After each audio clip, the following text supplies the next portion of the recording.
ಎಲ್ರಿಗೂ ಕೂಡ ಗೊತ್ತು ಬಾಳು ಬೆಳಗುಂದಿ ಅವರ ಹತ್ರ ಇದಕ್ಕೂ ಮುಂಚೆನೆ ಒಂದು 3 ಡೋರ್ ತಾರ್ ಇತ್ತು, ಚೆನ್ನಾಗಿರುವಂತ ತಾರ್. ಬಟ್ ಇನ್ನೊಂದು ತಾರ್ ರಾಕ್ಸ್ ಅನ್ನ ಖರೀದಿ ಮಾಡ್ತಾರೆ.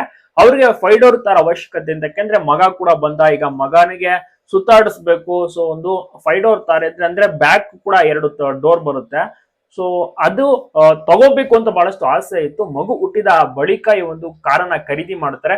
ಈಗ ಸದ್ಯಕ್ಕೆ ಅದರಲ್ಲೇ ತಿರ್ಗಾಡ್ತಾ ಇರೋದು. ಬಹುಶಃ ಹಳೆಯ ತಾರ ಏನಾದ್ರು ಸೇಲ್ ಮಾಡಿದ್ರೆ ಏನೋ ಗೊತ್ತಿಲ್ಲ ಅದ್ರ ಬಗ್ಗೆ ಮಾಹಿತಿ. ಬಟ್ ಈ ತಾರಲ್ಲೇ ತುಂಬಾ ಚೆನ್ನಾಗಿ ಟ್ರಿಪ್ ಗಳನ್ನ ಮಾಡ್ತಿರ್ತಾರೆ, ಮತ್ತೆ ಫ್ಯಾಮಿಲಿನ ಆಚೆ ಕರ್ಕೊಂಡು ಹೋಗ್ತಾರೆ. ಮೊನ್ನೆ ತಾನೇ ಅದ್ಭುತವಾದಂತ ನಾಮಕರಣ ತೊಟ್ಟಿಲು ಶಾಸ್ತ್ರ ಕೂಡ ನಡೀತು. ಮಗನಿಗೆ ಭಗತ್ ಎಂಬ ಒಂದು ಹೆಸರನ್ನು ಕೂಡ ಇಟ್ಟಿದ್ದಾರೆ, ಚೆನ್ನಾಗಿರುವಂತ ಹೆಸರು. ಸೊ ಅದಕ್ಕೆ ಬಾಳು ಬೆಳಗುಂದಿ ಅವರಿಗೆ ಸಿನಿಮಾದಲ್ಲಿ ಆಡೋಕೆ ಅವಕಾಶಗಳು ಸಿಗ್ತಿದೆ. ವಿಡಿಯೋ ಸಾಂಗ್ ಅನ್ನ ಮಾಡ್ತಾ ಇದ್ದಾರೆ, ಮತ್ತೆ ಬೇರೆ ಬೇರೆ ರೀತಿಯಲ್ಲಿ ಸಾಂಗ್ ರೆಕಾರ್ಡಿಂಗ್ ಆಗಿರ್ಬೋದು, ಕಂಪ್ಲೀಟ್ ಆಗಿ ಬ್ಯುಸಿ ಆಗಿದ್ದಾರೆ. ನೋಡ್ತಾ ಇರ್ಬೋದು, ಸರಿಗಮಪ ಮೂಲಕ ಹೆಸರುವಾಸಿಯಾದಂತಹ ಬಾಳು ಬೆಳಗುಂದಿ ಈಗ ತುಂಬಾನೇ ಸೆನ್ಸೇಷನ್ ಆಗಿದ್ದಾರೆ. ಎಲ್ಲಾ ಕಡೆ ಇವರದ್ದೇ ಆದಂತ ಒಂದು ಫ್ಯಾನ್ ಫಾಲೋವಿಂಗ್ ಕ್ರೇಜ್ ಕ್ರಿಯೇಟ್ ಆಗಿದೆ. ಆಲ್ಬಮ್ ಸಾಂಗ್ ಗಗನ ಅವರ ಜೊತೆ ಕೂಡ ಮಾಡ್ತಾ ಇದ್ದಾರೆ. ಈ ರೀತಿ ಒಂದೊಂದೇ ಗುಡ್ ನ್ಯೂಸ್ ಅನ್ನ ನೀಡ್ತಾ ಇದ್ದಾರೆ. ನಿಮ್ಗೂ ಕೂಡ ಇಷ್ಟನ ಬಾಳು ಬೆಳಗುಂದಿ ಅವರ ಕಾರ್ ಸೂಪರ್ ಆಗಿದೆ, ತಾರ್ ರಾಕ್ಸ್ ಅಂತ. ಸೊ ಮಗನಿಗೋಸ್ಕರ ಖರೀದಿ ಮಾಡಿರುವಂತ ತಾರ್ ರಾಕ್ಸ್ ಇದಾಗಿರುತ್ತೆ.